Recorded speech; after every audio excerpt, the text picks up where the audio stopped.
finalists on the same side. It happens in multiple sports. You often see it in Wimbledon tennis when they talk about it as we go up to the start of the next race, the Temple Challenge. Yep, Temple Challenge Cup. We're looking over Syracuse University. We saw the other half of the draw just moments ago. We saw Oxford Brookes A going through to the final. So here, Syracuse from the USA in their distinctive orange. They are wanting to be the opponents on the final, and they've got to first try to dispatch Oxford Brookes B crew, which you can see on the left of our picture. The hands are up, the umpire is rising to their feet and giving them their instructions. Let's listen to the start of these eights as they get straight and ready. I will start you like this. Attention. Go. So a bit of tension as the umpire instructs them. A little bit more wind at the start. You can see the flags to the left there. Just a little bit of crosswind can make it a bit tricky to get a line. Can be. The coxswain will be putting in extra work for the bow pair.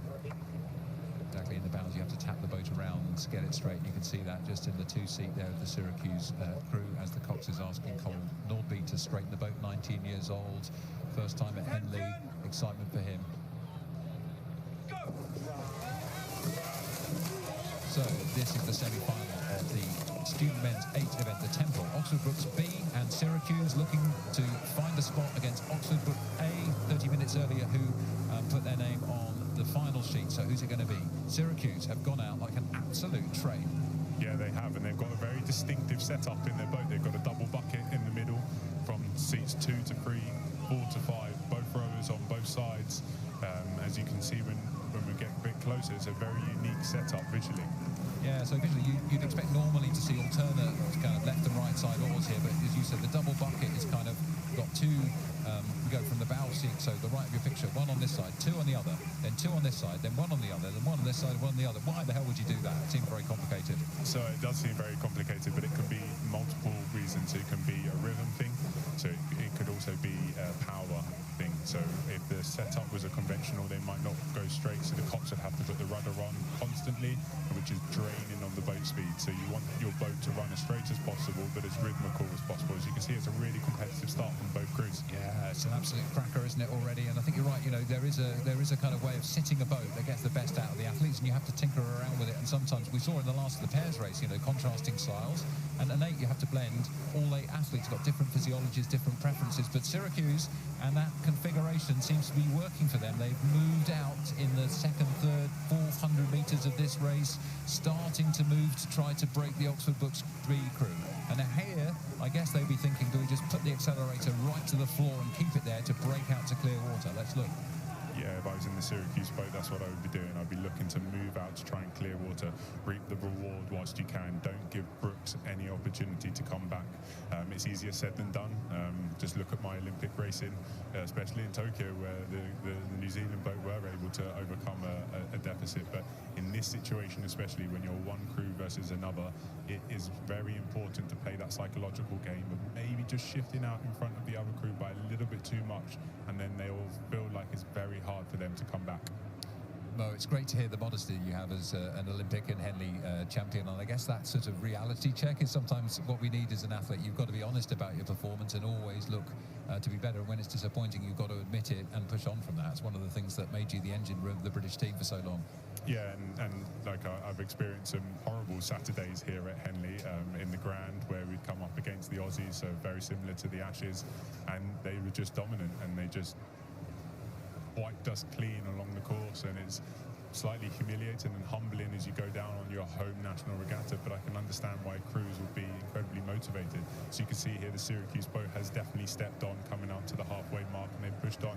But it's a real testament to Oxford Brookes for their B crew to be in the semi-final. It shows the depth that this club has, and it shows the tradition that they also have in men's 8 rowing. Yeah, I mean, Mo was talking earlier about the kind of tension on the Saturday. In a way, it's the final for many people, because once you're in the final, then there's everything to play for. Anything can happen, but you've got to earn that spot. And Syracuse have done a really nice job here. I think they did. They kept the pedal to the metal a little bit longer than they might otherwise have done, just to break into clear water lead over Oxford Brookes. And now we can see that they're sort of easing back a little bit. So they are wanting to make sure they make no mistakes. they absolutely need to be certain of their position, but they also want to conserve the energy because they know they're going to face the A crew tomorrow, and they'd imagine the Oxford Brookes A crew is going to be really hot. Yeah, they do, and their Cox Bryson is keeping them right close to the booms there, is not drifting over. They've had a really up and down week. As you can see, they were only a third of a length ahead of the crew from the University of London, but then they had a convincing wins against Neurus, which is obviously a really another university crew that has been steeped in history in this event over the last couple of years. Yeah, just looking here, Mo, they're quite close to the booms here, and that means they're kind of a bit more out into the middle of the river. Here at Henley, we are racing against the stream, and I guess if you feel there's a bit of stream here and a bit of a headwind, you might want to be a little bit towards the other bank, but it's not troubling them at this point. Here's Brookes B, feeling the pressure now. You can see through gritted teeth, Jordan Irving sitting in the stroke seat trying to drive his men on, but they know now that they've lost contact, they've lost visual contact. All they can do is rely on Cox, Elliott, Irving, 23 years of age, to give them a sense as to whether they're moving and how they can attack against the Syracuse crew.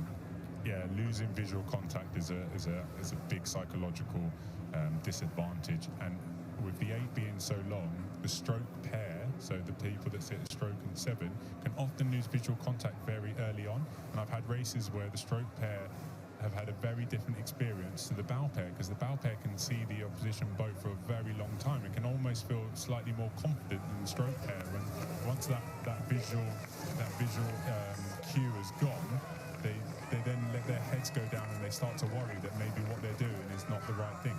Yeah, I was talking about this actually this morning with Johnny Searle, fellow steward and excellent Olympic gold medalist himself, and saying, you know, if you're sitting in the stern, you really need to kind of keep relaxed, rhythmical and predictable. And then the thing I love to hear if I'm the stern of a boat that's kind of down on somebody is somebody in the bow starting saying, hey, we're moving, and that gives you the lift. But no lift needed here for Syracuse. As you said, they had a pretty tough, and they've been pushed pretty hard through on Tuesday against ULA. They were pushed hard, and then Nereus A is no rollover too. In fact, they were behind until halfway through the race against Nereus. So they've had a couple of really tough races, and that was yesterday. So today, I think they'll be grateful that they're actually in control of this race, because they want to be as fresh as they can be for the final. Yeah, exactly that, Matt. They would love to be able to have dominated this race, go through their first 500 metres, execute in a manner, and then just control the race as the race goes on. So looking at the stewards enclosure crowd here, Syracuse from the USA are ready to take that place in the final tomorrow. And behind them, Oxford Brookes attacking to the last. They have to believe in their heads and their hearts. They have to have hope that their legs will take them through, but it's not to be today. The A crew from Oxford Brookes booked their spot, and now here comes Syracuse.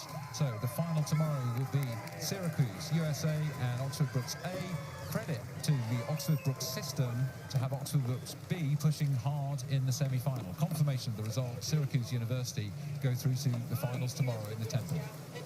Yeah, really looking forward to it. As you can see here, the Syracuse boat crossing the line in first place. Looking forward to that final tomorrow against Oxford Brookes A. They would have got a small measure of what Oxford Brookes are about, but tomorrow they'll probably come up against a much stronger crew. No disrespect to the B crew, but it will be an exciting final to watch. There's a very satisfied smile on the face of the Cox of the Syracuse crew. Bitch and Nygaard and the crew are happy to go. Lovely smiles and appreciation of the competition there. So the route to the final, and we now see it's fully filled in. So Brookes have made their way through, the A crew to the final, and from the bottom of the draw, Syracuse come through. Lovely performance there, and they have recovered a bit probably from being pushed so hard the previous day by Nereus from the Netherlands to reach the final two. So this is going to be an absolute cracker tomorrow. Really looking forward to that.